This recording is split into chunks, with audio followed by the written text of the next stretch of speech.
So if you're like me and you absolutely love the debut album from Working Men's Club, you'll probably have been enamoured by the way that it combines post-punk and house music influences. This is without a question one of my favourite albums of the last few years. It dropped back in October of 2020 and it quickly earned a spot in my heart. It's combining two genres that I love more than almost anything else in the world in terms of music, and just to see a record that is so confident in trying to draw both these cultures together and sort of draw connections between them is absolutely fantastic. The really intriguing thing for me though with this album is exactly where these influences come from and what they're trying to say by bringing them together. And having kind of immersed myself in this record for the last 6 months, I've also been deep diving a lot into exactly what creative forces sort of brought it into being. So much so that I think it's worth making a video about, and that's what we're going to do today.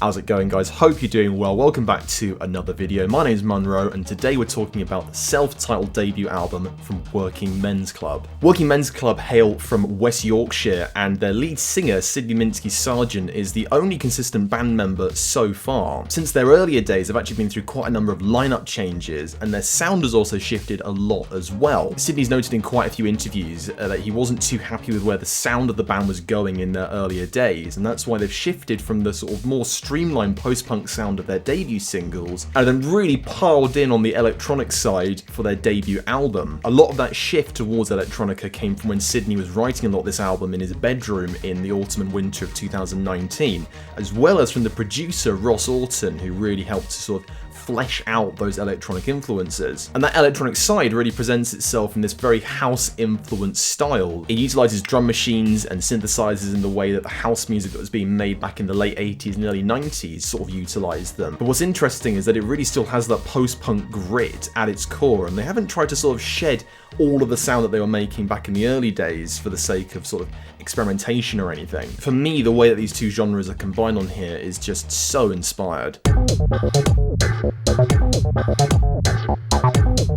What I love in particular is that it pays so much homage to acid house, which was really the UK's leading house genre in the late 80s and early 90s. The origins of acid house go all the way back to Chicago and Detroit, which is really the birthplace of house music as a whole. Those sounds really emerged from a very sort of DIY origin within Chicago and Detroit, where people were just sort of messing around with synthesizers and drum machines to create whatever the hell they wanted. And by the mid-80s, that had started to gain a bit of lift and started to be picked up in clubs and by DJs. As that gained popularity, it jumped ship over to New York as well, where it gained further popularity and was really able to then spread further around the world. There were then a number of artists in the UK around the same time who were then picking up on the kind of sounds being created over in America and decided to reinterpret it in their own way over here. And the biggest contribution that these UK artists gave to house music was the Roland TB-303, which they utilised to really give it this very distinctive, squelchy, high-pitched sound. This is undoubtedly the defining aspect of acid house music, and it's what gives it its very unique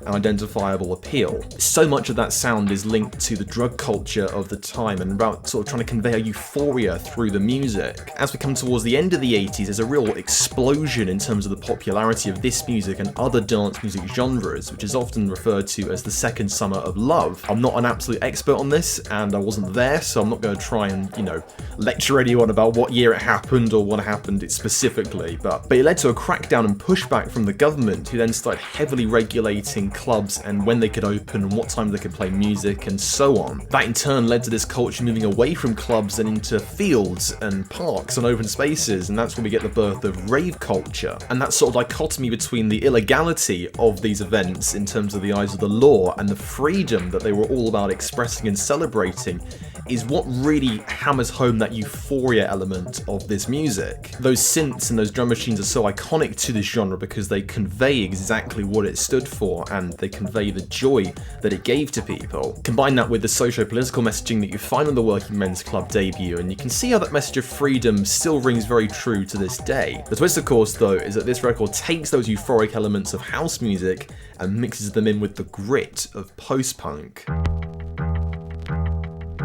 Now, post-punk is a huge, varied, very hard to define genre that includes all sorts of different subcultures and whatnot, and I'm not even going to try and specify it today. There's no specific date for when it emerges, but it comes out of the punk era of the late 70s in the US and the UK. A lot of its early artists were starting to consider exactly where the punk energy was going to go once that had sort of dispelled and run out of steam. Post-punk's defining elements really come in from how it reinterprets the simplicity and the energy of punk music and combines it with other sounds and other genres to sort of add more weight and more complexity to it. The sound is also very pronounced through its lyrics and through its theming. The term is usually applied to artists from the UK and the US, but it's important to recognise that there were other genres in Europe as well that had very similar elements, especially krautrock and cold wave. In the case of Working Men's Club, the grittiness of post-punk is found on every single track, from its tribute to John Cooper Clarke, from its worldview that is just so sort of full of dreariness and lack of anything happening, to those prosaic, foreboding vocals. I mean,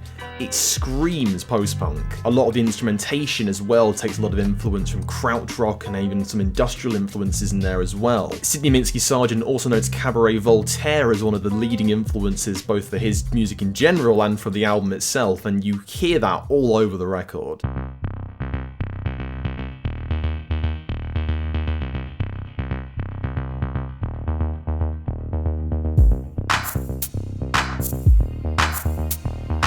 So while some tracks do lean more towards the post-punk side and others towards the house side, the real achievement is the crossover between the two of them. So to understand that, let's talk about how the songs are composed. Most commonly, it's the drums that lead the way. Now in most post-punk bands, you'll probably find that there's a proper drummer with a full drum kit, but Working Men's Club don't do that. They instead have drum machines. And that ensures that every cut on here has this booming, proper dance floor thud sound to it. From here, it's really the tempo and the pattern that then really decides which way the track leans. You get these proper four to the floor classic dance beats on Valleys, John Cooper Clarke and Teeth, and they really sort of tick off all the boxes for the dancier side of the record. The more agitated and frantic beats that you get on Ah and Cook a Coffee really hone in on the more industrial side of the record, whilst you really hear the influences of indie bands such as A Certain Ratio and the Stone Roses on the more staccato beats of White Rooms and People and the closer Angel. Once the drums are covered, what comes on top is really the balance between the synths and the guitars. The synths come courtesy of two brands in particular, Korg and Roland, who are pretty much the gods when it comes to this sort of stuff. A lot of the synth riffs on the record are driven by a Korg Prologue, which has just got such a fantastic sound. So much of the development and the origin of these synthesizers comes from the early days of house music. And in turn you hear so many cues and references to this era. They loop a lot of their synth riffs, there's the squelchy high-pitched sound of acid that comes through every so often,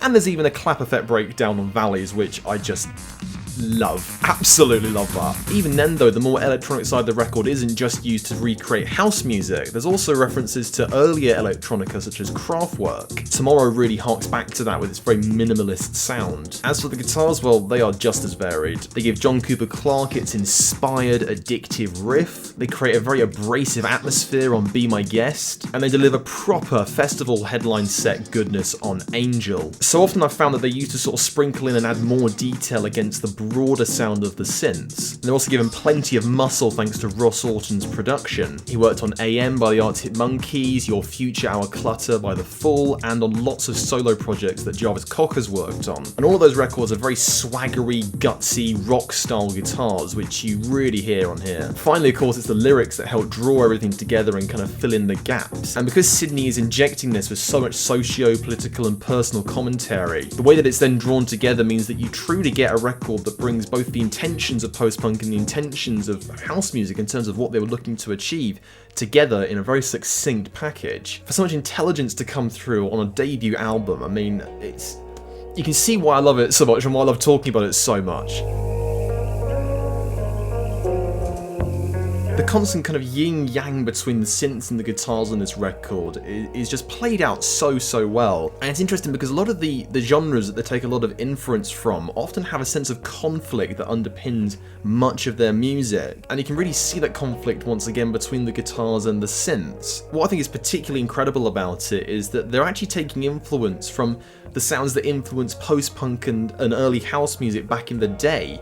And so rather than sort of getting caught up in the usual trap of just creating an homage to these genres and not really adding anything new, what they're actually doing is kind of recreating this sound for a modern audience. It's almost as if they've looked back on those genres and said, well, maybe not everything was covered, maybe there is a little bit more room to do something new in there and add a bit extra. The album artwork is conveying a lot of similar themes as well, with its very minimalist design and its matte finish, and the result is that, you know, it looks completely at home when you put it alongside these older records, and yet it's strewn with these very modern flourishes, font choices, and stylizations. In almost every single aspect of this record, it feels like they're just trying to see what else could be done with these sounds and these influences. From an album that is birthed from small town boredom and a need to break out, the boldness with which it goes about that is so overwhelming. Everything about it feels so urgent and essential. And then it also ends up being a really special record to listen to because of how well it mixes the mosh pit with the dance floor. You know, these are two places which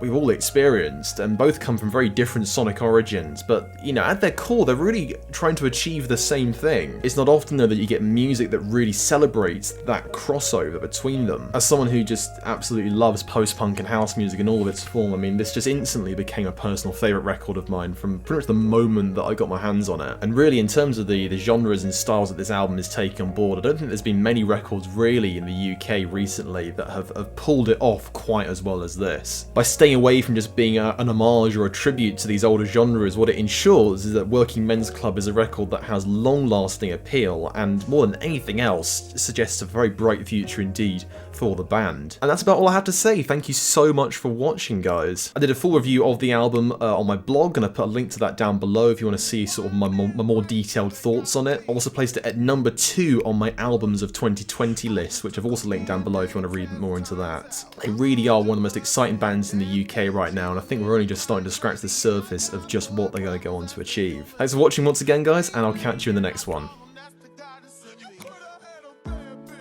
Outfit check, baby! It's been a while since I did one of these, good lord. Today's look is deliberately casual, lo-fi. I've got a fucking flannel shirt on and I'm only doing 2 buttons up. Couture. I've never actually worked out what that word really means. I just sort of interpret it from Drag Race usually and kind of hope for the best. This sort of look though, when it's kind of rolled over your elbows and you've only got a few buttons done up, I don't know, it kind of gives me sort of dad in his 30s kind of vibe, I don't know why. I've got my Clash t-shirt on underneath, of course, and then I've got these new, let's go over here, oh fuck me, hang on.